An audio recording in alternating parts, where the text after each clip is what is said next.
The Seed, Ancient Tales of the Dwemer, Part 2, by Merobar Sol. The hamlet village of Lorek was a quiet, peaceful Dwemer community nestled in the monochrome gray and tan dunes and boulders of the Deja site. No vegetation of any kind grew in Loreka, though there were blackened vestiges of long dead trees scattered throughout the town. Camdita, arriving by caravan, looked at her new home with despair. She was used to the forest land of the north, where her father's family had hailed. Here there was no shade, little water, and a great open sky. It looked like a dead land. Her mother's family took Camdita and her younger brother Nevith in, and was very kind to the orphans, but she felt lonely in the alien village. It was not until she met an old Argonian woman who worked at the water factory that Camdita found a friend. Her name was Sigarethe, and she said that her family had lived in Lorek centuries before the Dwemer arrived, when it was a great and beauteous forest. "Why did the trees die?" asked Camdita. "When there were Argonians only in this land, we never cut trees, for we had no need for fuel or wooden structures such as you use. When the Dwemer came, we allowed them to use the plants as they needed them, provided they never touch the hist, which are sacred to us and to the land. For many years, we lived peaceably. No one wanted for anything. What happened? Some of your scientists discovered that distilling a certain tree sap, molding it, and drying it, they could create a resilient kind of armor called resin," said Sigarethe. "Most of the trees that grew here had very thin ichor in their branches, but not the hist. Many of them fairly glistened with sap, which made the Dwemer merchants greedy. They hired a woodsman named Janin to start clearing the sacred arbors for profit." The old Argonian woman looked to the dusty ground and sighed. "Of course, we Argonians cried out against it. It was our home, and the hist, once gone, would never return. The merchants reconsidered, but Janin took it on his own to break our spirit. He proved one terrible bloody day that his prodigious skill with the axe could be used against the people as well as trees. Any Argonian who stood in his way was hewn asunder, children as well. The Dwemer people of Lorek closed their doors and their ears to the cries of murder." "Horrible," gasped Camdita. "It is difficult to explain," said Sigareth. "But the deaths of our living ones was not nearly as horrible to us as the death of our trees.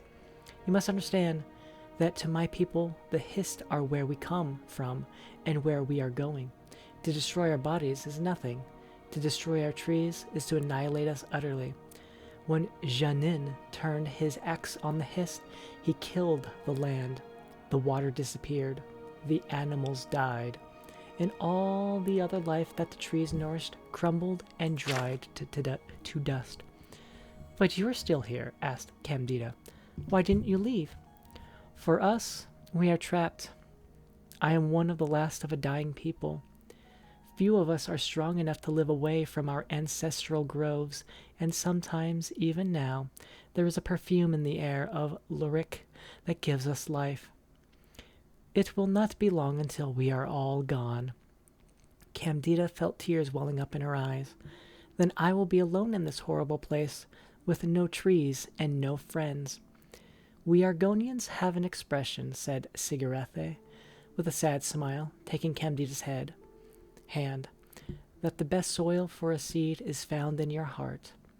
Camdita looked into the palm of her hand and saw that Sigarethe had given her a small black pellet. It was a seed. "It looks dead." "It can only grow in one place in all Lorek," said the old Argonian, "outside an old cottage in the hills outside town. I cannot go there, for the owner would kill me on sight, and like all my people, I am too frail to defend myself now. But you can go there and plant the seed."